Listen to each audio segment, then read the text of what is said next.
चलिए, रियली तो गुड। यही कोशिश है सर, जो एडवांस वाली जो प्रॉब्लम्स है एटलीस्ट वन।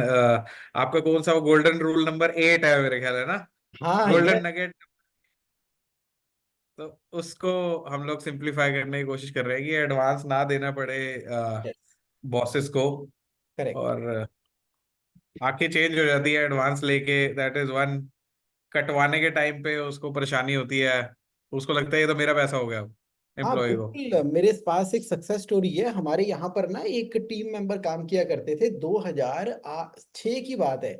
अब उसके घर में कोई प्रॉब्लम थी, तो उसने एक अच्छा लमसम सा एडवांस ले लिया कंपनी में से। अब वो कह रहा है कि इसको 6 महीनों में काट लेना। जब बटा 6 किया तो अमाउंट बड़ा बन गया। अब वो कटता था तो उसकी सैलरी इतनी सी थी, और वो 6 के 6 महीने ना उदास सा ही रहता था कि मतलब क्या मेरी कुछ होती नहीं है, उसकी प्रोडक्टिविटी जीरो हो गई। मतलब एट द सेम टाइम हमने हेल्प करके मंदा ही खराब कर दिया। गुस्सा गुस्सा आता है उसको खुद को कि हाँ। भाई ये तो वो मेरा हक मार लेते हैं, मेरे पैसे काट लेते हैं। तो ऐसा लगता है मैं छुट्टी के पैसे कटा रहा हूँ। करेक्ट करेक्ट करेक्ट, जबकि लिया उसी नहीं था। चलिए, बहुत बढ़िया, आप इस तरह से काम करते रहें। और इनफैक्ट एक तो बढ़िया सा सेशन भी करेंगे आपके साथ में, जिसमें आप एक मास्टर क्लास क्रिएट करना है इसके ऊपर। Done sir, done. श्योर। चलिए ठीक है, अब आज की डिस्कशन पे बढ़ते हैं। 4 बज गए हैं। और आप सभी बिजनेस एंटरप्रेन्योर, रजनीश जी कल आपसे हो गई फोन पे बात, और आज लाइव मुलाकात है। Good evening sir. Very good evening, very very good evening. तो और सब क्या हाल चाल लुधियाना का? लुधियाना बढ़िया चल रही, रास्ता बंद किया हुआ है, बस हमने आना जाना। आप तो हवाई जहाज से आते हो। हाँ, बस हवाई जहाज से ही आना पड़ता है। ठीक है जी, ठीक है, right. Okay, now let us focus. देखो आज क्या है, 1 तारीख है और बज गए हैं 4, यानी कि एक बार जरा पीछे मुड़ के देखो कि अप्रैल का महीना कैसा गया। आप कह रहे हो अप्रैल का महीना, अभी तो समझ ही नहीं आ रही कि अप्रैल चला भी गया। अभी अभी अभी तो 1 अप्रैल को मिले थे और 30 अप्रैल आ भी गया। उसी तरीके से 1 मई आज है ना, और बड़ी उम्मीदें हैं कि मई के महीने में बहुत कुछ अच्छा होने वाला है। लेकिन जैसे अप्रैल निकल गया है ना, तो वैसे मई भी निकल जाना है। यहाँ पर ना एक साइकोलॉजी काम करती है। पहले हम साल में एक बार देखते थे, फिर क्वार्टरली देखना शुरू किया। लेकिन अब जब अपने फाइनेंस को, प्रॉफिट को मंथली देखते हो ना, तो ये जो नेचुरल ग्रोथ है ना, क्योंकि जैसे जैसे टाइम पास आता है तो हमारे एक्शन उसके कंसिस्टेंटली होने शुरू हो जाते हैं। तो अब मैं आपसे क्या बोलना चाहूंगा आज 4 बजे। देखो, एक तो कैश फ्लो कम्युनिटी में कुछ क्वेश्चंस आ रहे थे, और उन्होंने कहा कि पूरी ब्रेन स्टॉर्मिंग कर लेते हैं। मैंने कहा कर लो जी, आज के सेशन को ना हम रखेंगे ही क्वेश्चन एंड आंसर सेशन। तो जिसने भी कोई क्वेश्चन पूछना है ना, इस बार चैट बॉक्स के अंदर वो क्वेश्चन टाइप करता रहे। और किसी का मन आ रहा है कि मुझे क्वेश्चन पूछना है, लाइक बोलना है, तो क्यों टाइप कर दे साथ के साथ में ही। इससे क्या होगा कि आज इस 1 आवर के सेशन का हम पूरा का पूरा आनंद उठा पाएंगे। और let's start with the success sharing. Let's start with the success sharing. तो अप्रैल के महीने की जरा एक सक्सेस बता दो, एक सक्सेस बता दो, इससे पहले कि हम क्वेश्चन आंसर के राउंड के अंदर जाएं। तो मैं वो सक्सेस सुनना चाहूंगा आज, सीधा सीधा के महेश्वरी जी से। K Maheshwari ji, one success of April and one expectation from May. April की सक्सेस, मई की एक्सपेक्टेशन। नमस्कार जी, नमस्कार। ऐसा है, इस साल हमने जैसे लास्ट मीटिंग में मैंने मैनिफेस्ट किया था कि यस। अपने जो है 100 और 10 का जो किया था, यस। उसके उसी के लिए, उसी के रास्ते में हमने 100 का वॉल्यूम तो नहीं हो पाया, बट जीपी हमने बढ़ा ली। और उसके कारण we were able to reach this last month, जो टारगेट जो था हमारा, वो अचीव कर लिया। क्या बात है, congratulation, many many congratulation. Great, amazing. तो and for that, you know, ये कल आपकी, thanks to your FSS, I was up to date on the thing कि हाँ, आई वाज चेकिंग कि कहाँ, where where whether we are reaching to that level और not, and we reached, we calculated, and then we are finding that yes, हम उसके बगल में हैं। तो आज आज 1 तारीख ही हो रही है, पर हमें मालूम है कि हमारे how much we did last month. Wow as far as the NP is concerned, as far as the GP is concerned, as far as the sales turnover is concerned, everything. Wow really And for that, the credit goes to FSS. Right absolutely great great great great amazing के मिश्री जी बहुत बढ़िया। अब declaration चाहिए। अब क्या expectation कर रहे हैं आप मई के महीने से? We want to increase the turnover now this Okay. month, and in उस process में जो था, तो we have to reach to what you call 100, as we this manifested for 100 crores. So this year, this month, we want to reach a level of 6 crores Okay. in sales, and definitely on correspondingly on NP. Got it got it got it absolutely absolutely. तो वही होने वाला है क्योंकि आपने manifest कर दिया है। और साथ के साथ मुझे आज आपका मैसेज भी रिसीव हो गया था वो कोलैबोरेशन वाला। तो डेफिनेटली हाँ। यस, मैं एक्सपेक्ट कर रहा हूं कि इस महीने एक बड़ी गुड न्यूज हमारी झोली में आएगी जिसको हम 1 जून को। Thank you. Thank you.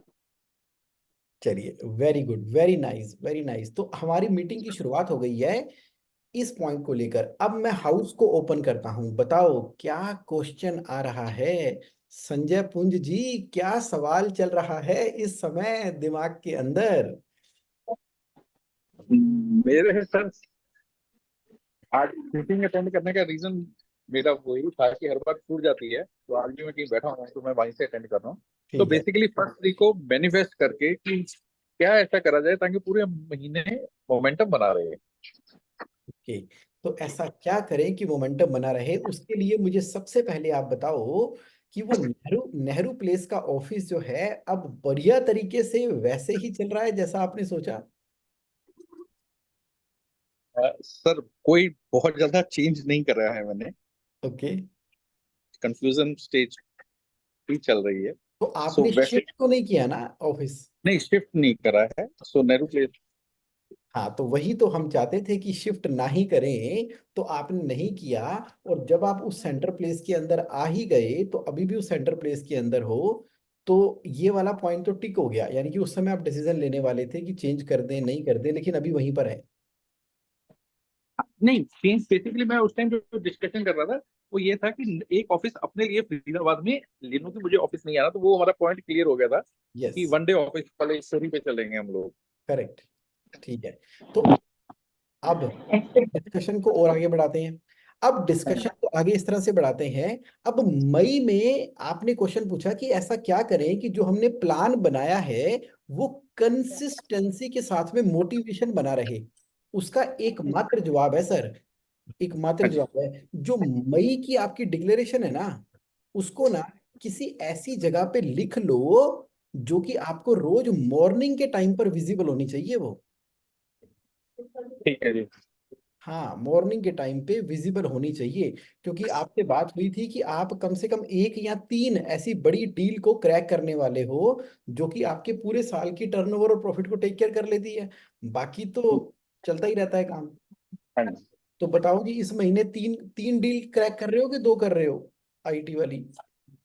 Sir मैं इस महीने तो बड़ी डील के पीछे नहीं लगा हूं। मेरा दिमाग सारा ना वो छोटी डील्स के ऊपर ही चलता रहता है कि इसको कैसे करूं, नेहरू प्लेस ऑफिस को फिट कर दूं ताकि वहां से रन रेट बिजनेस चलता रहे और सारी चीजें ऑटोमेटिकली होती रहे और फिर मैं फ्री हो जाऊं रन रेट से, तो एक टर्नओवर की स्टेबिलिटी मिल जाए। ठीक है, ये एक ऐसा सवाल है जिसका जवाब ना, जिसका जवाब हाँ जी। एक लूप है, लूप लूप है। क्योंकि छोटी डील और बड़ी डील, ये बिजनेस की लाइफ साइकिल के अंदर ना छोटी और बड़ी की डेफिनेशन चेंज होती रहती है। तो ठीक मैं है क्या जी। कहना चाहता हूँ, मैं ये कहना चाहता हूँ कि जो पिछले वाली एक डिसीजन है ना, डिसीजन डिसीजन को लो और आगे बढ़ो। ठीक है जी। किसी भी डिसीजन को एक समय सीमा से ऊपर लटकाना, किसी भी डिसीजन को लटका दिया ना एक समय सीमा के ऊपर, तो justice delayed is justice denied. तो गॉट इट आज सर। का सेशन खत्म होने से पहले पहले डिसीजन ले लेना और चैट बॉक्स में बता देना 5 बजे से पहले पहले आपकी समय सीमा खत्म हो रही है। जैसे आपने ये बताया था इस बार कि वो FC21 हमारे CFO के साथ में भी स्टार्ट कर रहे हैं इस बार। हाँ हाँ, जैसा आपको मैंने स्पेसिफिकली बोला था। और उपासना का फोन आ भी गया होगा आपको। हाँ, आ गया सबने, सब कंफर्म कर दिया, सब कुछ हो गया है। Now Excellent. We are waiting कि कब से आप स्टार्ट कर रहे हो। बिल्कुल जी, 4 मई से स्टार्ट हो रहा है आपके साथ में। तो 4 मई से क्या? करेक्ट। तो यानी कि जब हम कोई डिसीजन ले लेते हैं, टाइमलाइन बांध लेते हैं, तो वो काम होने शुरू हो जाते हैं। संजय पुंज जी, अपने नेहरू प्लेस वाली डिसीजन ना 5 बजे से पहले पहले चैट बॉक्स में बता देना। ठीक है। हाँ, क्योंकि ये पिछले महीने की डिसीजन है। ठीक। चलिए ठीक है, अब आगे बढ़ते हैं आज की डिस्कशन के अंदर। देखो, ये कुछ ऐसी लाइफ कन्फ्रंटिंग डिस्कशन जब हम करते हैं, क्योंकि ना हम रियल लाइफ के अंदर हैं, और हम ग्रोथ भी तभी करते हैं जब हम अपने आप को अकाउंटेबल करते हैं। तो अकाउंटेबिलिटी कहाँ से आ गई? 1 अप्रैल से 1 मई। अब अगली अकाउंटेबिलिटी कब आ रही है? 1 जून को आ रही है। तो अब मैं हाउस को ओपन करता हूं। तो मुझे बताओ अभी राइट नाउ क्या सवाल आपके दिमाग में चल रहा है? वो कुछ भी हो सकता है। अच्छा, क्या पॉइंट आपके दिमाग में चल रहा है? क्या ऐसी चीज है जो आपको लग रहा है कि जगमोहन से जब लाइव सेशन होगा ना, आज 4 बजे, तो एक बार तो बात करूंगा, ओपिनियन ले ही लूंगा जगमोहन का और ग्रुप का। तो बताओ, क्या है आपके माइंड में चल रहा? जो भी चल रहा है आने दो, on the top of it. Let's create a discussion on the point which is there in your mind. So please type Q in the chat box as a question, और please type S as a sharing. चलिए, कर दो जी house को open, और देखना कैसे discussion buildup on होती है।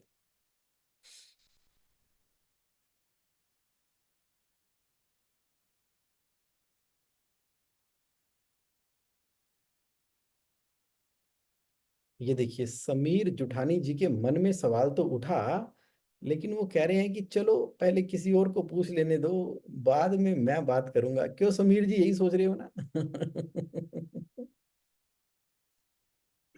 नहीं सर, वैसा नहीं सोच रहा हूँ, कहीं बाहर बैठा हुआ हूँ, वरना अच्छा कल अच्छा। लेक्चर मिस नहीं करने का था, इसलिए ओके, ऑन रखा हुआ है। चलिए ठीक है। तो आप जो है लिसनिंग मोड में रहें, आप पार्टिसिपेट करते हो, आपकी कंसिस्टेंसी है, उसी के लिए आपको बहुत बहुत बधाइयाँ। तब तक हम लेते हैं बाकी पार्टिसिपेंट का सवाल। तो आलोक जी कह रहे हैं, मैं शुरू करता हूं। आलोक जी कह रहे हैं कि sir, what is the manifestation technique you have taught to people? देखो जी, मैं तो चार्टर्ड अकाउंटेंट हूँ। मैं तो नंबर्स में बिलीव करता हूँ। और जानते हो मेरी मैनिफेस्टेशन का नाम क्या है? मेरी मैनिफेस्टेशन की टेक्निक का नाम है, जिसको आपने बहुत बार फाइनेंस के अंदर सुना होगा, budget. Budget is manifestation. Correct, budget. Absolutely, absolutely. तो जो भी बिजनेस ओनर बिजनेस कर रहा है बगैर बजट बनाए, तो इसका मतलब है कि उसने मैनिफेस्टेशन नहीं की हुई अपने बिजनेस की। इसका मतलब है कि आर्किटेक्ट से नक्शा बनाए बगैर बिल्डिंग खड़ी करनी शुरू कर दी है। एक काम करो, बाथरूम लेफ्ट पे बना दो, रुको रुको रुको, सेंटर पे बना देना। अच्छा, ड्राइंग रूम एक ही करना, और बेडरूम 4 नहीं, बेडरूम 2 कर दो। अरे ऐसे थोड़ी होगा, पहले नक्शा बनेगा, उसके बाद बिजनेस बिल्डअप ऑन होगा। तो आलोक बंसल जी, आपको मेरी मैनिफेस्टेशन टेक्निक का पता लग गया? ओके। तो आलोक जी कह रहे हैं कि मैं ये कहना चाहता हूं कि जगमोहन भाई ये बताओ कि अपने प्रॉफिट को कैसे बढ़ाएं, ये गोल तक पहुंचे कैसे? अरे वाह। अपने प्रॉफिट को बढ़ाने का एक मात्र तरीका है, पहले तो आपने बजट के द्वारा प्रॉफिट को डिक्लेयर किया। और जो आपने प्रॉफिट को डिक्लेयर किया ना, जब डिक्लेयर करते हो तो होता क्या है, मैं आपको लाइव एग्जांपल दिखाता हूँ। मेरी ना आज ही किसी पार्टिसिपेंट के साथ में मीटिंग हो रही थी। तो वो कह रहे थे कि मुझे जगमोहन समझ नहीं आ रहा, प्रॉफिट कैसे बढ़ाऊं, मुझे पता नहीं लग पा रहा, पैसे बच नहीं पाते, प्रॉफिट आ नहीं पाता। तो मैंने कहा कोई बात नहीं, कोई बात नहीं। मैंने उनको ये समझाया कि देखिए देखिए देखिए, फाइनेंस का मतलब क्या होता है? फाइनेंस का मतलब होता है मैथमेटिक्स प्लस लॉजिक। वो कहते हैं नहीं, समझ नहीं आया, क्या करें? मैंने कहा देखो, ऐसा है सबसे पहले आप एक काम करो, अपना रेवेन्यू डिक्लेयर करो। आप बजट तो बनाओ, अब जो मई 2024 आने वाला है, बजट तो बनाओ कि कहाँ कहाँ से सेल आएगी। अच्छा, एग्जीबिशन में सेल करोगे? अच्छा, डायरेक्ट आपने काउंटर भी खोला हुआ है, वहां पे सेल करोगे? अच्छा, आप आगे जाकर और भी रिटेलर की दुकान पर अपना सेल और रिटर्नेबल बेसिस पे माल रखते हो, इंस्टाग्राम, वेबसाइट, ऑनलाइन से भी आपका माल बिकता है। देखो तो सही बिकेगा कितना। तो क्या किया, पहले से बजट बना लिया।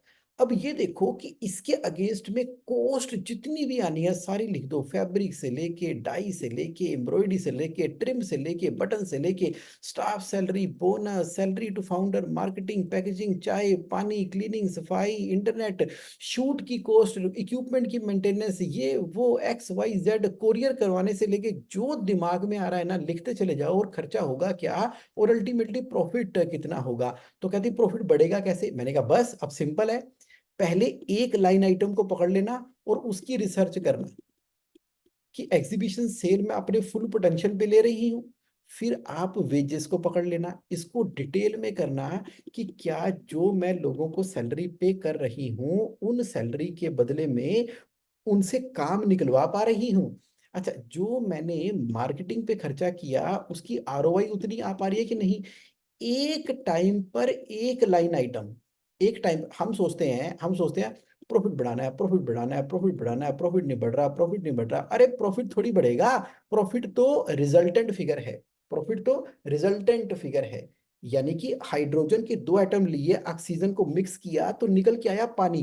पानी is a resultant figure, profit is a resultant figure. लेकिन काम किस पे करना पड़ेगा, हाइड्रोजन पे और ऑक्सीजन के ऊपर, उसके दो एटम करने और उसकी एक करना है। तो यहाँ पर हमारी हाइड्रोजन के जो दो एटम है वो है सेल, और ऑक्सीजन का जो एक एटम है वो है कोस्ट। और एक टाइम पर एक एक मॉलिक्यूल के ऊपर काम करेंगे, उसमें देखेंगे क्या न्यूट्रॉन है, क्या प्रोटॉन है, क्या इलेक्ट्रॉन है, उसके नीचे क्या जो है क्वार्क चला गया। तो वहां पर पूरी की पूरी स्टडी करेंगे।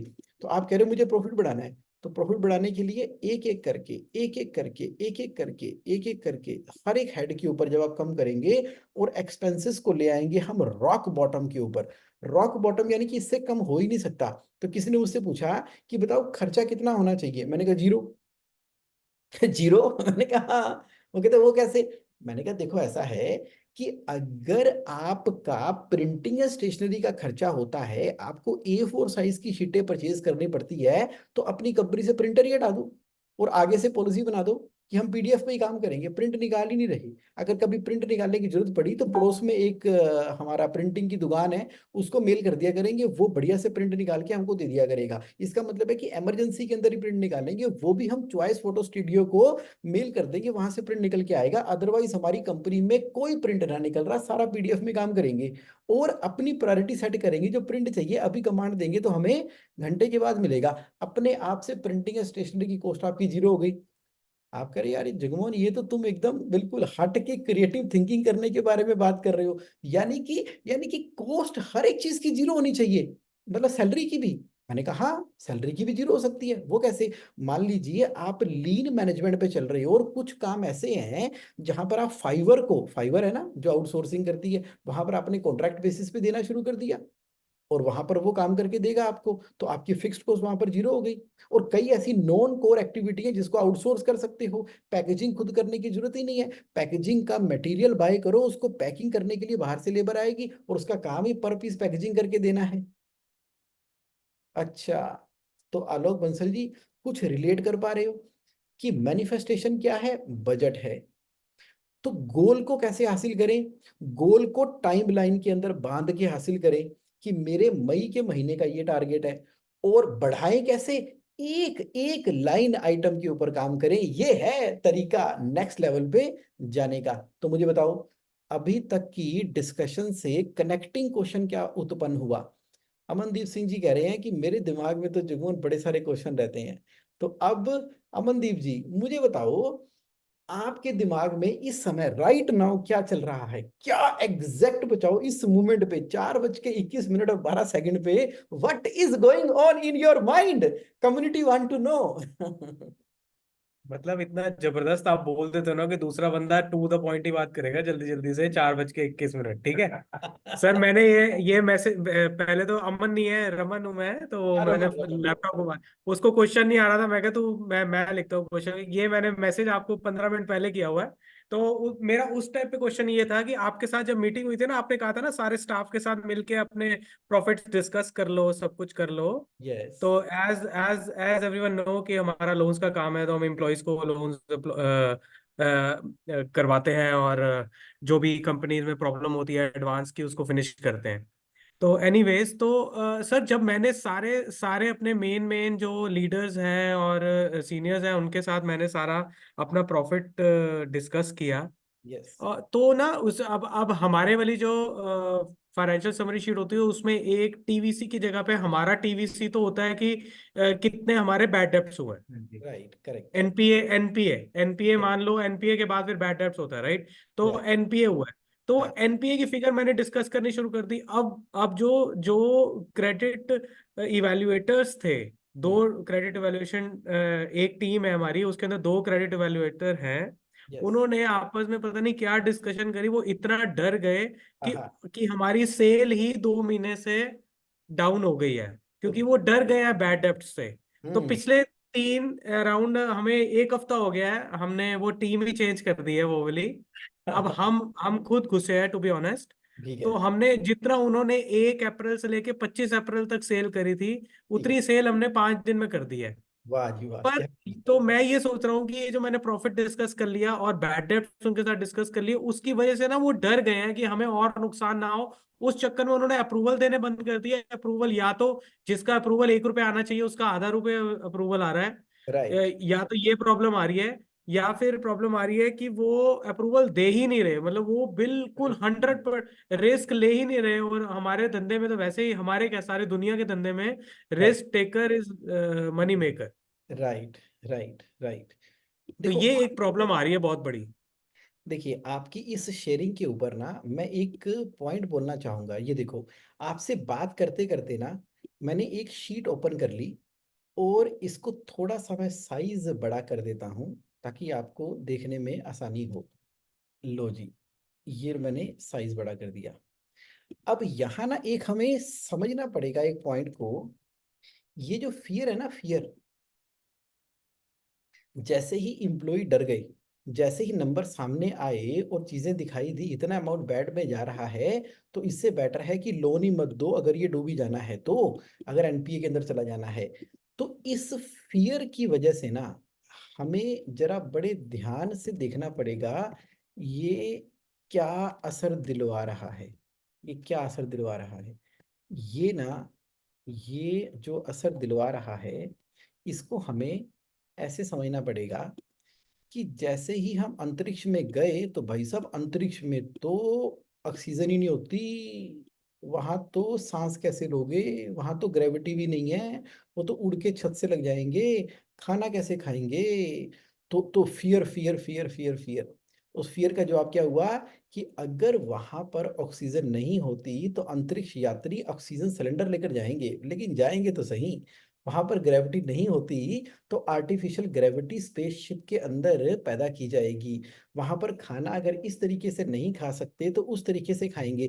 जो फियर होता है ना, फियर, सुनो मेरी बात, जो फियर होता है ना, फियर की खासियत क्या है, फियर सिर्फ क्वेश्चन पूछता है। और जो इंटेलिजेंट लोग हैं ना, वो सारे के सारे उस फियर के द्वारा पूछे गए क्वेश्चन को पॉजिटिवली आंसर कर देते हैं। अच्छा, जो लोग लाइफ में ग्रो नहीं कर पा रहे और जिनको आगे नहीं बढ़ रही, वो फियर के द्वारा पूछे गए क्वेश्चन को नेगेटिवली लेके ना उसको ना नो आंसर की स्टेट में चले जाते हैं या कंफ्यूजन की स्टेट में चले जाते हैं।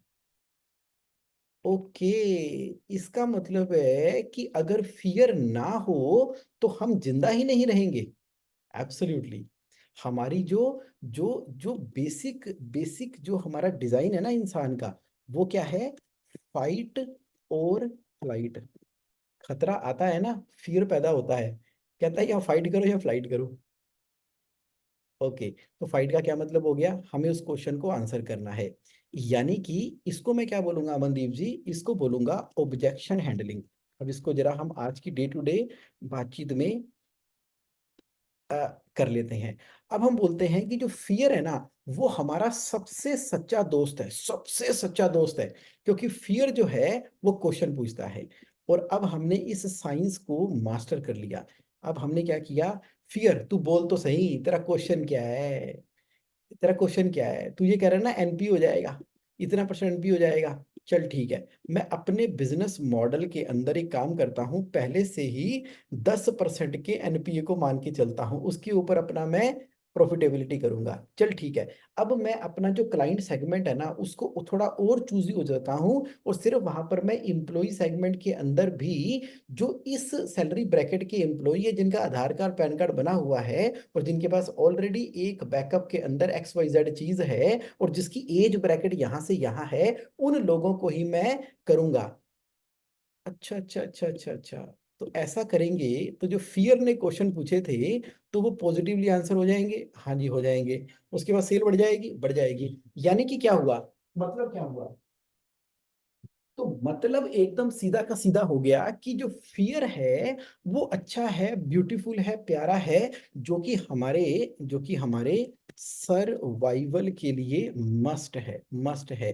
तभी तो कहते हैं कि जो लोग ना थोड़ा सा इमोशनल है, और जो लोग थोड़ा सा सेंसिटिव हैं, और जो प्रेशर और फियर को हैंडल नहीं कर पाते, तो वो सेफ चलना चाहते हैं। और जो लोग सेफ चलना चाहते हैं ना, तो वो झुंड में चलते हैं, झुंड में। अगर आप झुंड में चलोगे, झुंड में चलोगे, तो स्लो चलोगे लेकिन पहुंच जाओगे।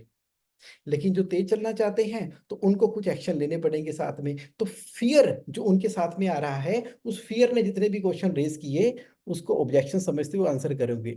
मेरी इस बातचीत से कुछ थोड़ा बहुत ओपन अप हुआ अमनदीप जी आपके लिए? सर थोड़ा थोड़ा समझ आ रहा है कि ये ऑब्जेक्शन हैंडलिंग ही है। अ, इसमें उनके साथ सवाल करने पड़ेंगे कि आपको क्यों, आपको डर लग रहा है और कैसे है। मेन तो अभी तक मुझे ये समझ आया कि हमने उनसे बात नहीं करी और हम सीधा एक्शन ले लिया हमने। और एक्शन लेके हमने तो चौके छक्के तो फिलहाल मार दिए हैं, और अभी आज आज फर्स्ट में है, आज भी मार रहे हैं।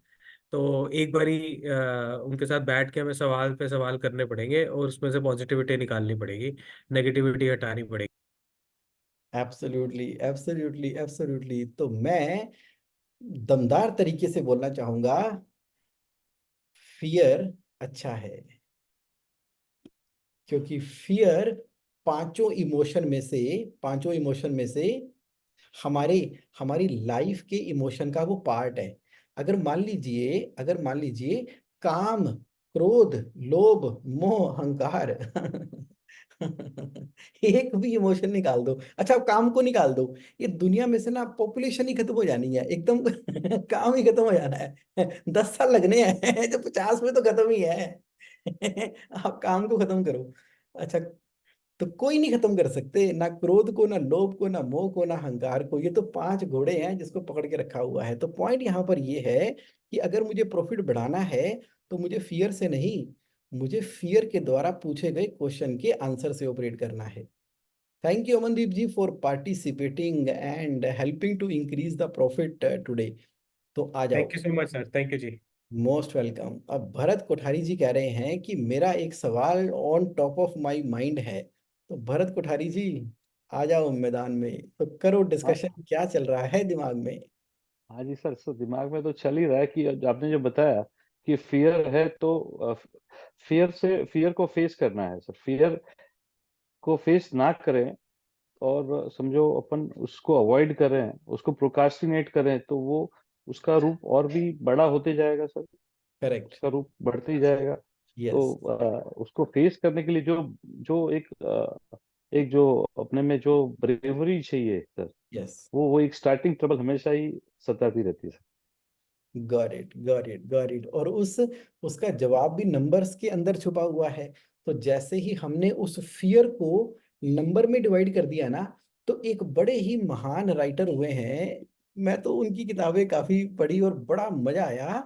और उनका नाम है डेल कार्नेगी। डेल कार्नेगी, अगर आपको कभी मौका मिले, और उनकी ना एक बड़ी प्यारी सी किताब है, चाहे आप ऑडियो बुक सुन लो चाहे पढ़ लो, और उस किताब में जो उन्होंने मैथमेटिक्स लगाई है ना, जिसका नाम है how to stop worrying and start living, ओए होए होए होए होए, उन्होंने कहा कि मैथमेटिकली कैलकुलेट तो करके देखो, मैथमेटिकली कैलकुलेट तो करके देखो मेरे भाई, कि अगर बुरा हो गया और सबसे बुरा हो गया तो उसका फाइनेंशियल इम्पैक्ट क्या होगा।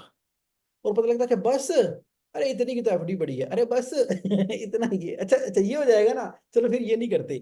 How to stop worrying and start living by Dale Carnegie. क्या अमेजिंग मैथमेटिकल कैलकुलेशन दे दी है, क्योंकि फाइनेंस की बातें इन्होंने कर दी इसके अंदर, इसलिए मैं भी आकर्षित हो गया as a cash flow coach.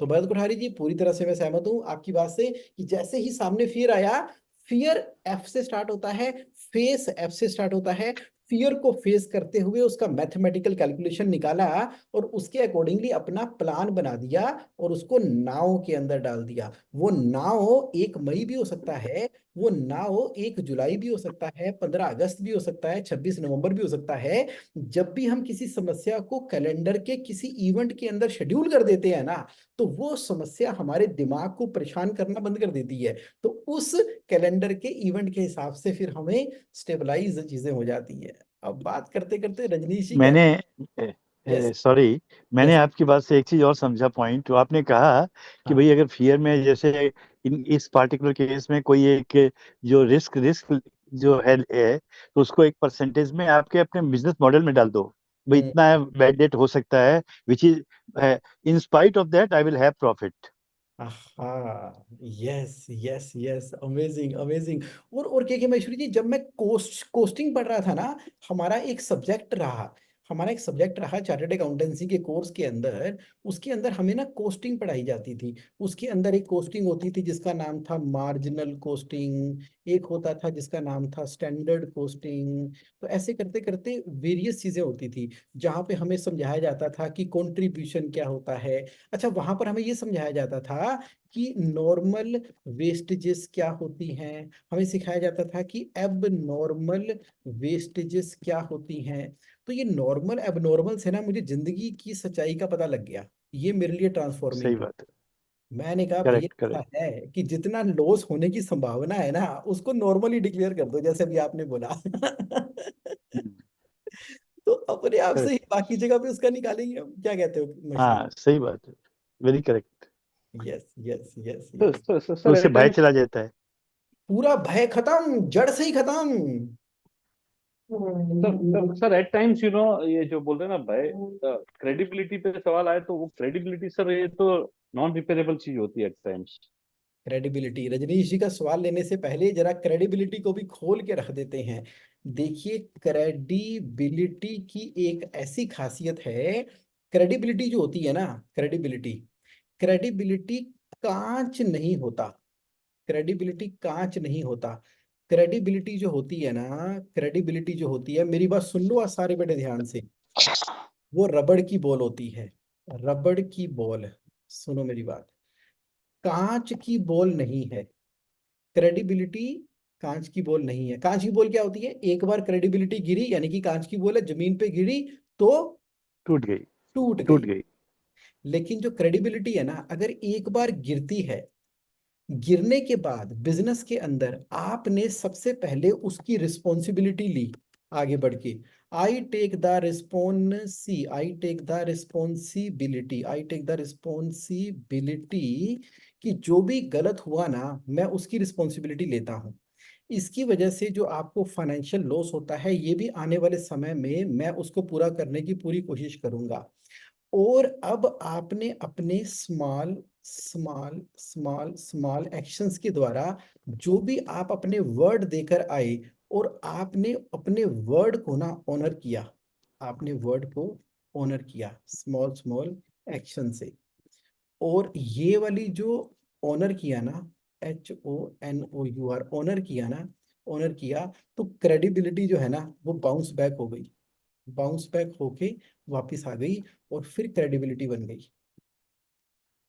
और इनफैक्ट इस बार जो बाउंस बैक होके क्रेडिबिलिटी बन के आई ना, वो जानते हो क्या बन गई, हे मेरे भगवान, वो तो 2x बन गई।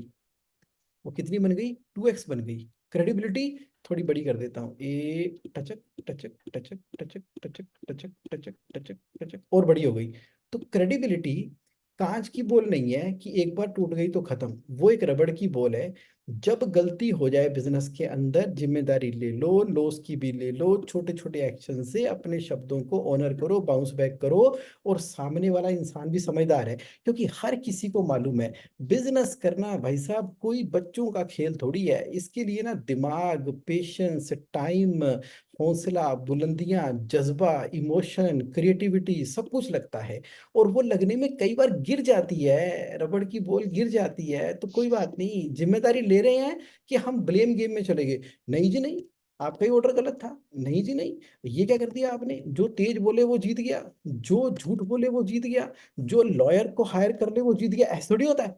ऐसा करने की वजह से बेड़ा ही गर्क हो जाता है। उस केस में ये क्रेडिबिलिटी कांच की बॉल बन जाती है, जब हम ब्लेम, शाउट, लाई या लॉयर की बात करते हैं। तो हमें तो छोटे छोटे छोटे छोटे छोटे छोटे छोटे छोटे छोटे छोटे छोटे एक्शन लेने हैं, बड़े एक्शन लेने की जरूरत ही नहीं है।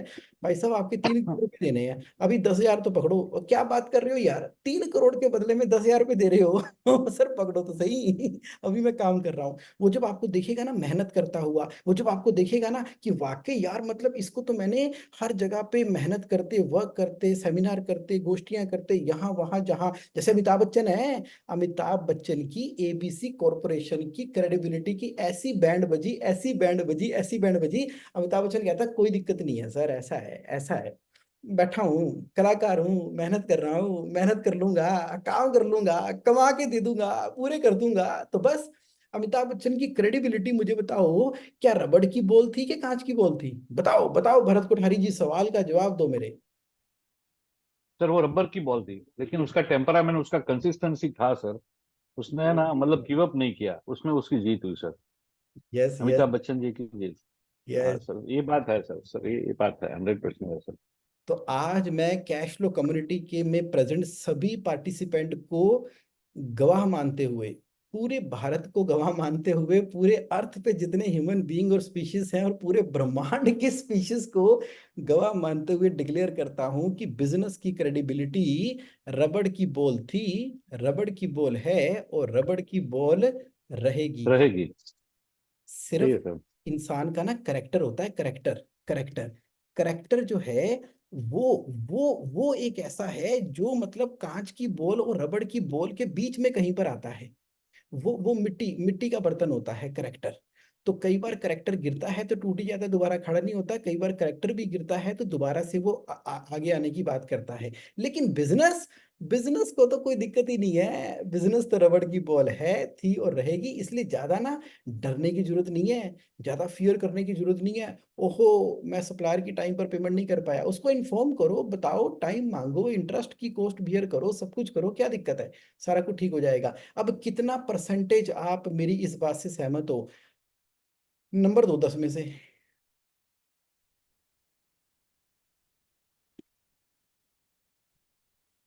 आप कह रहे हो 10 में से 10 ही सहमत हो गए जी, हम तो 10 में से 10 ही सहमत हो गए। चलिए चलिए चलिए, मान गया मान गया मान गया मान गया। और जिस तन लागे सो तन जाने, जिस तन लागे सो तन जाने, बड़ी बड़ी बातें करना तो आसान है, लेकिन तन पे लगती है ना, तो तभी तो जो योद्धा हैं वो मैदानी जंग के अंदर ही खड़े होते हैं। एब्सोल्युटली। चलिए अब नेक्स्ट क्वेश्चन पे चलते हैं रजनीश जी। चलिए आपसे शेयरिंग करते हैं आज के सेशन में, बताओ सर।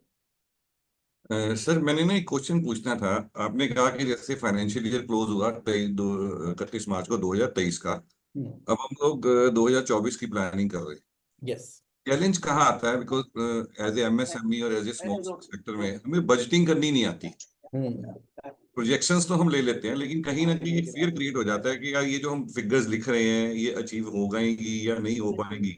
हाँ हाँ। बिकॉज अल्टीमेटली अगर प्रॉफिट को बढ़ाना है, एक तो आपको टर्नओवर के ऊपर फोकस करना पड़ेगा और एक वो एक्सपेंसेस के ऊपर फोकस करना पड़ेगा। ठीक है। लेकिन दिक्कत क्या आती है, क्योंकि बीइंग ए स्मॉल स्केल हमारे पास वो टीम नहीं है जो इन चीजों में अलाइन हो सके हमारे साथ। हम्म। सो एज ए ऑनर जो है ना, वो एक बड़ा बर्डन क्रिएट हो जाता है उस चीज को मेंटेन करना या उसके ऊपर कंसिस्टेंटली उसको मॉनिटर करना कि बजटिंग करें और उसके ऊपर फोकस करें कि उसको कंट्रोल कर सके। सो उस चैलेंज को कैसे हम लोग कवर अप करें? लो जी, अब आपको मैं फाइनेंशियल वर्ल्ड की दुनिया से समझाता हूँ कि फाइनेंशियल वर्ल्ड में इसका क्या आंसर है। फाइनेंशियल वर्ल्ड में सर इसका आंसर है फ्लेक्सी बजटिंग और इसका आंसर है व्हाट इफ एनालिसिस। अब ये क्या होता है फ्लेक्सी बजटिंग और what if analysis? Flexi budgeting का मतलब होता है कि मान लीजिए आपने पूरे साल का बजट बना लिया, अप्रैल से लेके मार्च 25 तक का बजट बना लिया। तो अब आपने एक डेट डिसाइड कर ली कि देखिए ऐसा है कि जैसे ही महीना खत्म हो जाता है ना, और अगले महीना जो आने वाला होता है, तो आपने 25th को रिव्यू करनी है एजम्पशंस, यानी कि 12 बार साल में 12 बार जो है वो एजम्पशंस रिव्यू होती हैं। इनफैक्ट 11 बार होती है वेरी टेक्निकली, पहली बार तो बना ही दिया। तो मतलब क्या हुआ, आपने एक बार बना दिया कि हम इतने 100 करोड़ की सेल करेंगे, इतने खर्चे होंगे, इतना प्लांट होगा, इतना वो होगा, लेकिन समय के साथ में आप दूसरा प्लांट लगा नहीं पाए, या पहले प्लांट में आपने सोचा था कि नया प्रोडक्ट डालेंगे, पहला नहीं डाला वो डाला। इसका मतलब है कि जैसे महीना खत्म होने वाला होता है तो 25 तारीख को आप वो सारी की सारी अजम्पशन देखते हो, तो री इनस्टेट और फ्लेक्सिबिलिटी लेके आते हो अगले महीने के बजट के अंदर। तो ऐसा नहीं है कि भारत सरकार की तरह अगर आपने डिक्लेयर कर दिया तो वो पूरा एक साल ऐसे ही चलेगा, ऐसा नहीं होता। तो आप मेरा पॉइंट समझ रहे हैं? जी सर। तो यानी कि फ्लेक्सी बजट के अंदर जो पहली अजम्पशन शीट्स हैं उसको आपने अपग्रेड करते रहना है। जैसे मैं आपको एग्जांपल के तौर पे दिखाता हूँ कि जब हमने बजट बनाया, ऐसे बनते ही रहते हैं बजट, तो हमने बजट बनाया, एक एग्जांपल आपको मैं दिखाऊंगा, तो उसके अंदर हमने देखा कि ये कंपनी जो है वो सोसाइटियों के वहाँ पर मेंटेनेंस करती है।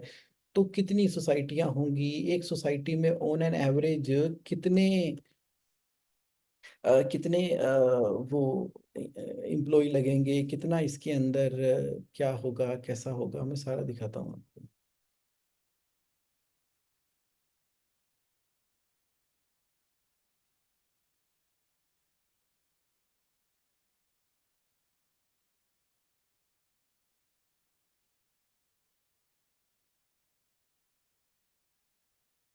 जस्ट एग्जांपल के तौर पे दिखा देता हूँ ताकि आपको फ्लेक्सी बजटिंग की एक शीट का एक हल्का सा आइडिया लग जाए। लेट अस सी। तो हमने ना एजम्पशन की शीट बनानी शुरू की। एजम्पशन की शीट के अंदर हमने क्या देखा कि देखिए आम तौर पे ना एक सोसाइटी में 70 फ्लैट होते हैं, और एक फ्लैट से इतने का रेवेन्यू आएगा, इतने ब्रोकिंग से आएगा, इतने प्रोडक्ट होंगे, इतना ये इतना वो, यानी कि जितने भी दुनिया जहान के वेरिएबल फैक्टर हो सकते हैं ना, हमने लिख लिए लिख लिए लिख लिए लिख लिए लिख लिए लिख लिए। और अब जब कितनी कितनी सिटीज के अंदर जाएंगे, सब सिटीज में लिख दिया, अगर पुणे है तो वहां पर ऐसा होगा, उसमें ये जोन है तो वो होगा, ये सिटी में ये चाहिए होगा, वो चाहिए होगा, आपको आइडिया दिखा रहा हूँ। तो उससे फिर आप अपनी रेवेन्यू की प्रोजेक्शंस को कर पा रहे हैं। उसी तरीके से आप अपनी कॉस्ट की प्रोजेक्शंस को भी कर पा रहे हैं कि क्या होगा, कैसे होगा, कितना होगा, कहाँ पर क्या रखेंगे, टक टक टक टक, इसकी कितनी सैलरी, उसका कितना कॉस्ट, इसका क्या। यानी कि जितनी गहराई में जाकर पहली बार आप अपना बजट बनाएंगे, उतनी बार अपनी एजम्पशंस को रीवैलिडेट कर पाएंगे। कब कब रीवैलिडेट कर पाएंगे? हर महीने की 25 तारीख को। इसलिए आप बजट के अगेंस्ट में एक्चुअल कर पाएंगे। ये पॉइंट क्लियर हो गया? जी सर। दूसरा पॉइंट, ये मैं आपको वो वाली नॉलेज दे रहा हूँ जो कि ऑक्सफोर्ड यूनिवर्सिटी पढ़ाती है अपने ACCA के एग्जाम के अंदर। चलिए आगे बढ़ते हैं। दूसरा है what if analysis. What if analysis की एक शीट आपको जरूर डाल देनी चाहिए। व्हाट इफ का मतलब होता है कि अगर सेल 100 यूनिट्स की हुई तो क्या होगा, अगर सेल 70 यूनिट की हुई तो क्या होगा, अगर सेल 50 यूनिट की हुई तो क्या हो गया, अगर 120 यूनिट की हुई तो क्या हो गया। तो आपको ना कम से कम और ज्यादा से ज्यादा और एवरेज से एवरेज का एक बार बजट को टेस्ट कर लेना चाहिए कि कहीं मैं व्हाट इफ के किसी दायरे से तो नहीं निकल रहा। तो जिन की पैरामीटर के ऊपर आपका बिजनेस डिपेंड करता है, उसका व्हाट इफ एनालिसिस जरूर कर लेना चाहिए। तो जैसे सेल्स वाले ने कहा ओ कोई दिक्कत नहीं है सर, प्लांट लगा दो जी, हम तो ये कर देंगे जी। तो आपने कहा ठीक है लाओ अपनी वर्किंग, वो लेकर आया बोर्ड रूम के अंदर। आपने बोला कि व्हाट इफ प्रोजेक्ट डिले हो गया, कोई दिक्कत नहीं है सर, डिले होगा तो कितना डिले होगा, ब्याज ही पड़ेगा ना, उसके लिए इतना मैंने रिजर्व रखा हुआ है। आपने बोला व्हाट इफ अगर इतने डीलर ना हुए, अच्छा व्हाट इफ अगर डिस्काउंट ज्यादा देना पड़ गया, व्हाट इफ ये। तो जितने भी चीजों का फियर है ना आपको, fear is equal to what if में डाल दो। तो अगर कोई व्हाट इफ जो है नेगेटिव के अंदर लेकर जा रहा है तो आप डिसीजन ले सकते हो। तो फ्लेक्सी बजटिंग और व्हाट इफ एनालिसिस, ये बड़े बड़े कॉर्पोरेट के अंदर ये दो वर्ड डिस्कस किए जाते हैं जो कि आपके बजट को एक्चुअल के साथ में लेके जाएंगे। तो आपके क्वेश्चन का आंसर हुआ इससे।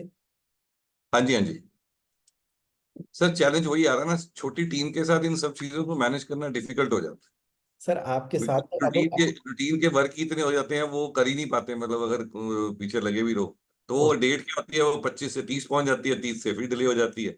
वो उस, नेक्स्ट जो प्लान होता है वो सारा ही हिल जाता है। उस सर ऐसा है, अब तो आपके साथ में रिटेनरशिप के अंदर जैसे जुड़ गई है उनके सर पे डालो, काम ही अपने वो करके देंगे। ठीक है। आप बोलो मनमोहन जी को, मनमोहन जी मुझे ना जुगमोहन ने कहा था एक बजट बनेगा, फ्लेक्सी बजट बनेगा, वाटिफ वाला बनेगा, मुझे नहीं पता, बना के दो, बताओ कब तक बना के दोगे? वो बना के देंगे आपको।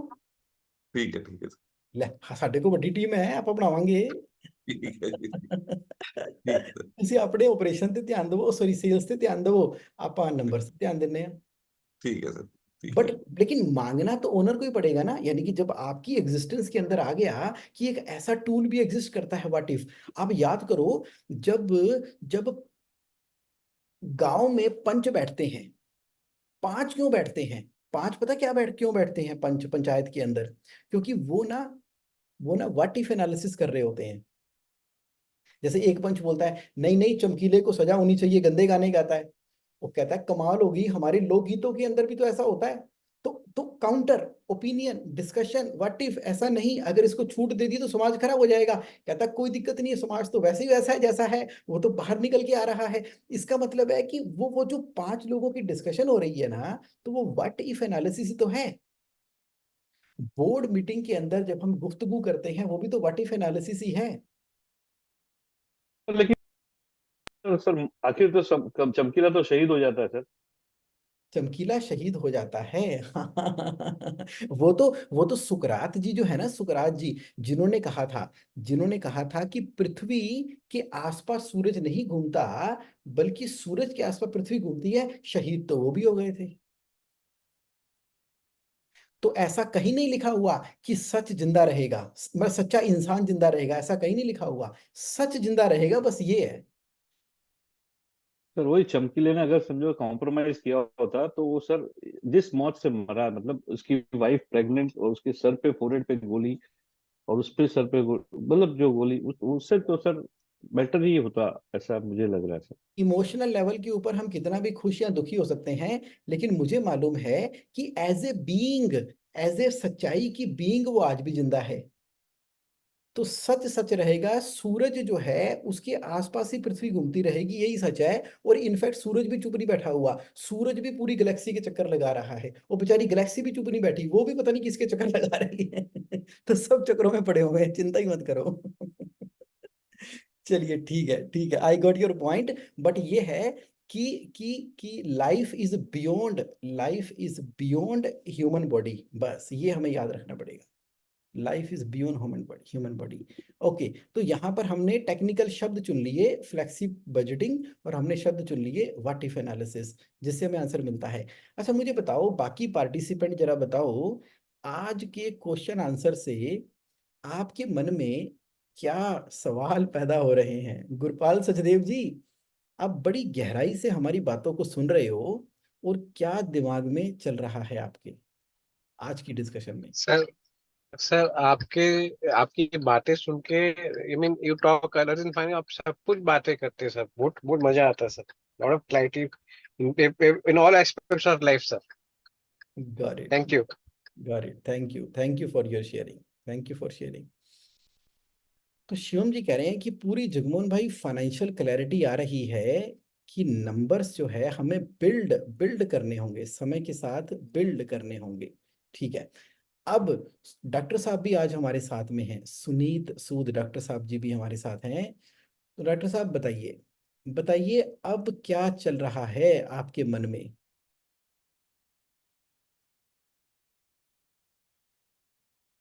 यस, सारी नजरें आज डॉक्टर सुनीत सूद सर की शेयरिंग के ऊपर हैं।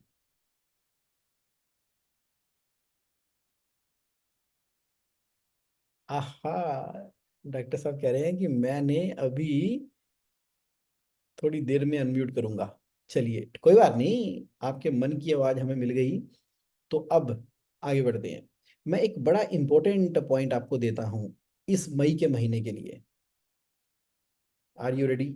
मई के महीने का सबसे दिलचस्प point. If you are ready then please type R for ready in the chat box. Let us see who is ready to get the fresh new point for the month of May. Okay okay, तो 4 लोगों को मैं धीरे से कान में बता देता हूं। नहीं नहीं, 5 लोग हैं, 6। Okay got it, you all are ready. अगर आप सभी तैयार हैं तो एक बार मई के महीने के लिए ये वाली बात सुन लो। नेट वर्थ, क्या बोला मैंने? Net worth. जो सबसे बड़ा सत्य है ना, सत्य है वो नेटवर्थ है।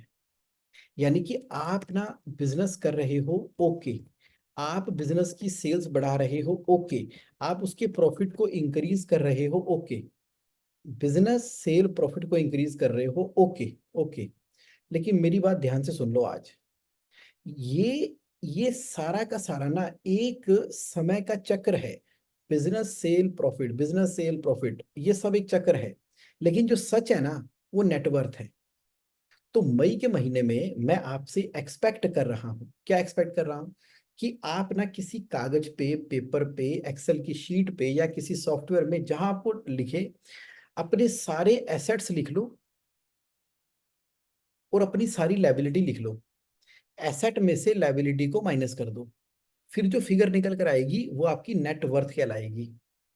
तो एक बार ना पेंसिल के साथ लिख के बना के चेक करना और फिर देखना वो कितनी नेटवर्थ है। वो एक सच्ची फिगर है जो आपको मालूम है।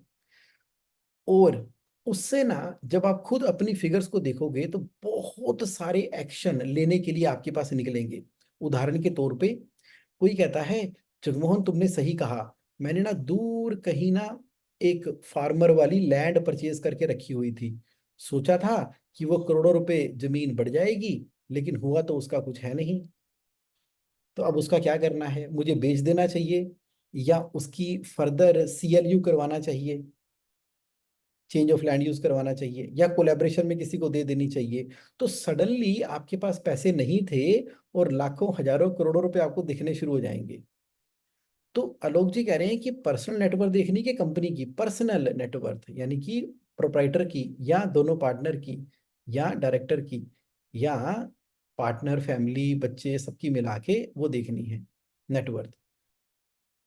जब नेटवर्क देखोगे तो आपको पता लगेगा, अरे मैंने तो 15 LIC की, ICICI की, रिलायंस की पॉलिसियां करा रखी हैं, प्रीमियम भी भरता चला जाता हूँ, पता नहीं कहाँ गई। ओहो, पेपर भी नहीं मिल रहे मेरे को तो। अच्छा, ये पॉलिसी मैच्योर भी हो चुकी है। चलो देखोगे बहुत सारे पैसे आपको वहां से मिल के आने शुरू हो जाएंगे। और कईयों को दिखाई देगा कि अरे मेरी नेटवर्थ तो नेगेटिव हो चुकी है। जैसे ही उसको पता लगेगा कि यार मेरे एसेट कम है, लाइबिलिटियां ज्यादा है, मेरी तो नेटवर्थ ही नेगेटिव है, तो सबसे पहले तो उसको पीस ऑफ माइंड आएगा, क्लैरिटी आएगी कि सच्चाई मेरे सामने है, मैं कर क्या रहा था। तो फिर वो क्या करेगा कि नेगेटिव नेटवर्थ को पॉजिटिव में कन्वर्ट करने के लिए वो अपनी जिंदगी के वो 5 बड़े डिसीजन लेगा जो कभी ले ही नहीं रहा था। हमें तो ऐसे लग रहा है कि इस पृथ्वी में आगे हम पता नहीं हजारों हजारों साल जीना है, हम डायनासोर से भी ज्यादा लंबी उम्र लेकर आए हैं, जाएंगे ही नहीं। अरे जाना है सबने एक दिन यहाँ से। तो वो जो 5 बड़े डिसीजन हमने लेने थे वो हम लेंगे कि क्या मैं बिजनेस चेंज करूं, क्या मैं प्रोडक्ट चेंज करूं, क्या मैं सक्सेशन प्लानिंग की तरफ चलूं, क्या मैं अपने पैशन की तरफ कन्वर्ट हो जाऊं, क्या अब मैं नेक्स्ट जनरेशन को काम के अंदर लेकर आ जाऊं, क्या करूं मैं? ऐसी क्या बड़ी 5 डिसीजन लूं जिससे मेरी नेटवर्थ पॉजिटिव होनी शुरू हो जाए? और क्या करूं? क्या सारा का सारा चीजें मैं कंपनी में ट्रांसफर करके और कंपनी को सेल आउट कर दूं? कंपनी को सेल आउट करने का मतलब है कि किसी इन्वेस्टर को लेकर आऊं मैं? क्या करूं? अच्छा, आपको समझ में आएगा, ओहो हो, मैं तो सोच रहा था कि मेरी नेटवर्थ नेगेटिव है, लेकिन मैंने अपने टैलेंट की तो कीमत लगाई नहीं, यानी कि मेरा ट्रेडमार्क, मेरे कॉपीराइट, मेरे काम करने के तरीके, मेरी गुडविल, मेरा जो सप्लायर का इतना बड़ा नेटवर्क बना हुआ है, क्या ये कहीं बिकता है? क्या इसको कहीं कंबाइन करके कुछ किया जा सकता है? तो ऐसे सवालों के जवाब अब आपके आने शुरू होंगे, क्योंकि नेगेटिव नेटवर्थ का होना तो एक अलार्म है, एक बड़े वाला अलार्म है। तो उस अलार्म के हिसाब से आप काम करना शुरू करोगे। तो मई के महीने में जब आपने अपनी नेटवर्थ को देखना शुरू कर दिया ना, तो समझ लीजिए आपका दिमाग अपने आप से ही आपको सोल्यूशन देना शुरू होगा। फिर आप चाहे मेरे से कंसल्ट कर लेना, किसी एक्सपर्ट से कंसल्ट कर लेना, आपने जो डिसीजन ली है उसके ऊपर सेकंड ओपिनियन ले लेना वैलिडेट करवाने के लिए। तो मई का महीना क्या कहलाएगा? नेट वर्थ का महीना कहलाएगा, नेट वर्थ। और उसके बाद क्या अप्रैल से मई के अंदर नेटवर्थ बढ़ी है मेरी? फिर मई के बाद जून में मेरी नेटवर्थ बढ़ी है, जून के बाद जुलाई में बढ़ी है। तो अब हमें पता लग गया कि बिजनेस, सेल और प्रॉफिट एक व्हीकल है, एक व्हीकल है। उस व्हीकल के द्वारा आप सफर तय कर रहे हो, लेकिन उसमें लेगेसी पैदा क्या हो रही है? उसमें लेगेसी पता क्या पैदा हो रही है? लीगेसी, लीगेसी बोल देते हैं उसको। वो लीगेसी है आपकी नेटवर्थ। अब नेटवर्थ दोनों तरीके की होती है, एक टेंजिबल होती है और एक इनटेंजिबल होती है। जो टेंजिबल है वो एफडी है, बैंक का बैलेंस है, गोल्ड है। और इनटेंजिबल क्या है? आपका ट्रेडमार्क, कॉपीराइट, गुडविल, बिजनेस की वैल्यूएशन। और अगर आपको लगता है कि वैल्यूएशन में जाने का समय आ गया है तो चले जाओ। अगर आपको लगता है कि अपनी बिजनेस को मोनिटाइज करने का समय आ गया है तो कर लो। अब नहीं तो कब, ये चीजें करनी पड़ेंगी। तो सवाल ये पैदा होता है, who will value and how? Will somebody value the negative net worth, intangible net worth? देखिए, आप तो नेटवर्थ कौन सी निकाल पाएंगे? आप तो सिर्फ और सिर्फ टेंजिबल नेटवर्थ निकाल पाएंगे। टेंजिबल नेटवर्थ जिसको टच किया जा सकता है, फील किया जा सकता है, लिखा जा सकता है, यानी कि बैंक बैलेंस, एफडी वगैरह।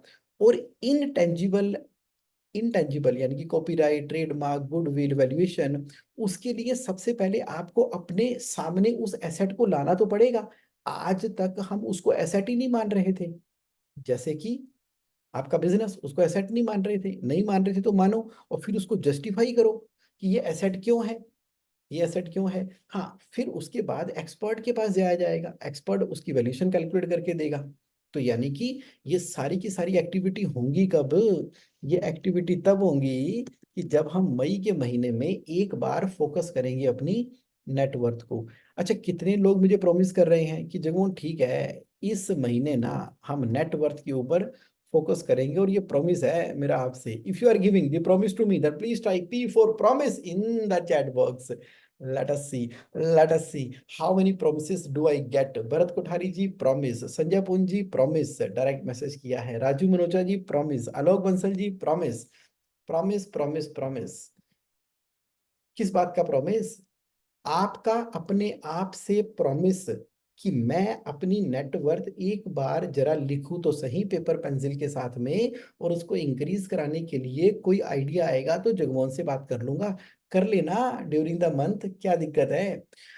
This decision will transform the way you are living the life. याद रखना, ये जिंदगी अमर नहीं है, आए भी हैं जाना भी है। सक्सेशन प्लानिंग कर ली है क्या? बिजनेस वैल्यूएशन देख ली है क्या? आज से ही बीज बोने शुरू कर दिए हैं क्या? यस यस यस, आप कह रहे हो ठीक है जमोन, क्लैरिटी हो गई, क्लैरिटी हो गई। और संजय पुंजी कह रहे हैं मैंने तो अप्रैल में ही बना ली थी। बहुत बढ़िया संजय जी, मजा आ गया। तो आप हमेशा हमेशा एक कदम आगे, बस। तो आज मैं समराइज करना चाहूंगा पूरी की पूरी डिस्कशन को। हम टाइम पर शुरू करते हैं, टाइम पर कंप्लीट करते हैं। घड़ी की सुइयां 5 बजा चुकी हैं, हो गया 1 घंटा 1 तारीख का। तो net worth, net worth, net worth. So this is the one thing, net worth for the month of मे।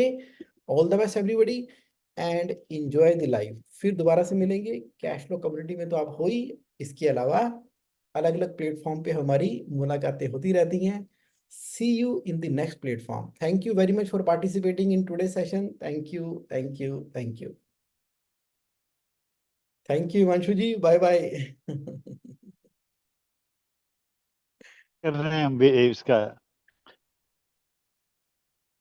जो आज सवेरे जो मैसेज दिया उस पर वर्क चाहिए। That is my one thing. Yes, that is the one thing. ठीक है जी, मैं उसके ऊपर अब फोकस होके काम करता हूँ। Thank you. थैंक यू जी। सर सर सर आपसे एक बार है ना सर 1-to-1 मीटिंग चाहिए सर 15 मिनट्स की, क्योंकि जो मुझे जैसे मैंने लिखा है सर पर्सनल मैसेज पे, यस, तो मतलब जो दो दो दो डिफरेंट ओपिनियन है ना, मैं चाहता हूँ कि एक मतलब 3 डिफरेंट, तीनों जन मिलके, एक आप, एक वो और एक मैं, तीनों मिल करके एक 1-to-1 मीटिंग करें सर, जिसमें एक कंक्लूसिव डिसीजन आए sir. Can it be possible sir, देखिए, ओवर जूम और समथिंग? हाँ देखिए, हाँ बिल्कुल पॉसिबल है, बिल्कुल पॉसिबल है, लेकिन उसके अंदर मैं आपको ना एक बात बताना चाहूंगा कि सेंटर में आप हो, लेफ्ट हाँ जी। साइड पे मेरे ओपिनियन आ रहे हैं, राइट हैंड साइड पे किसी के ओपिनियन आ रहे हैं। जो करता कौन है? करता करने अर्जुन। वाला करना तो मैं हूँ सर। एब्सोल्युटली, तो इसका हाँ मतलब हाँ। है ओनरशिप, ओनरशिप, ओनरशिप। तो आप जिस भी चीज को चुनेंगे ना, जिसको चॉइस करेंगे, चूज करेंगे, चूज करेंगे, तो लाइफ ना उसी हिसाब से कॉन्सिक्वेंशियल रिजल्ट देना शुरू कर देगी। और कुछ भी गलत नहीं होता लाइफ में, और कुछ भी सही नहीं होता। जो भी सही होता है, जो भी गलत होता है, ये सिर्फ और सिर्फ देखने वाले का पर्सपेक्टिव है। जैसे कि एक बड़ा सा आदमी एक छोटे से बच्चे को ना मार रहा होता है, बुरी तरह से कस कस के दो चपेट मारता है। अब दूर से कहीं कोई देख रहा होता है, वो देख रहा होता है, तो वो कहता है अरे वहां पर अत्याचार हो रहा है, एक बड़ा आदमी छोटे से बच्चे को मार रहा है। वहीं से अपनी पिस्तौल निकालता है, ठा गोली मार देता है बड़े से आदमी को, और वो आदमी गिर जाता है। अब वो गिर जाता है, जो छोटा सा बच्चा होता है वो रोने लग जाता है। तो वो इंसान उसके पास आता है, कहता है शुक्र है ना, देखा मैंने तुझे बचा लिया। तो बच्चा कहता है कि ये क्या कर दिया आपने? कहता है कि ये तुम्हारे ऊपर अत्याचार कर रहा था।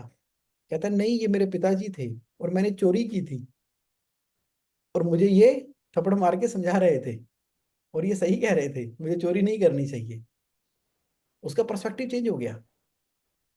दूर से देखा कोई पर्सपेक्टिव, पास आके देखा कोई पर्सपेक्टिव, कोई कह रहा है, लेकिन हर एक एक्शन रिएक्शन का एक कॉन्सिक्वेंस है।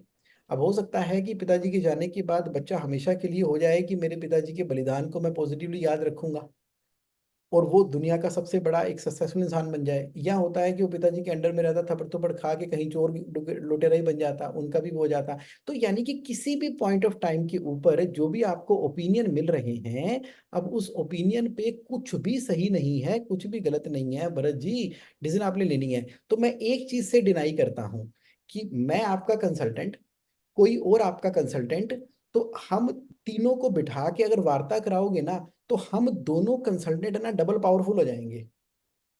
क्या हमें डबल पावरफुल बनाना आपका ऑब्जेक्टिव है, कि आपका डिसीजन लेना ऑब्जेक्टिव है? सर पर्पस तो डिसीजन लेना है, लेकिन डेफिनेटली सर मेरा है ना 100% में से समझो ना 100 में से 70% मेरा झुकाव है ना सर आपके डिसीजन की तरफ है। हाँ, लेकिन मुझे उस तरफ पुल किया जा रहा है दूसरे की डिसीजन की तरफ, by my family and my close, जो बोलते हैं dear near ones, they want me to pull that side. And my मेरा मतलब नेचर, मेरा सबकॉन्शियस, मेरा हर चीज है ना सर 100% समझो, 70%, 80% मैं आपकी तरफ झुका हूँ। तो ये इस विभिन्न में मैं फंसा हूँ सर, मैं मतलब बोलते हैं ना, इसके बीच में फंसा हूँ। इसके लिए मैंने ये बताया था सर कि मेरा कन्विक्शन जो मेरे को चाहिए कि मैं वही करूँ जो 70% मेरा मन बोल रहा है। तो उसके लिए मेरे को एक, क्योंकि नियर डियर वंस के भी तो अपने को से सुनने पड़ते हैं ना sir, since we are staying with them. वहां पर मैं ये बोल देता हूँ, यहाँ पर ये बोल देता हूँ कि एक गुरबाणी का शब्द है, गुरबाणी का शब्द है, हाँ मात पिता सुत बनता, कोई ना किसकी तरया। ये धर्मा हो गया, तरया था, दरिया दरिया, तो टाइपिंग में हो गया। तो पॉइंट यहाँ पे क्या है कि आप जब इस दुनिया में आए हो ना, तो तो ये अकेला है। ये जो जीवन है वो आपकी डिसीजन है।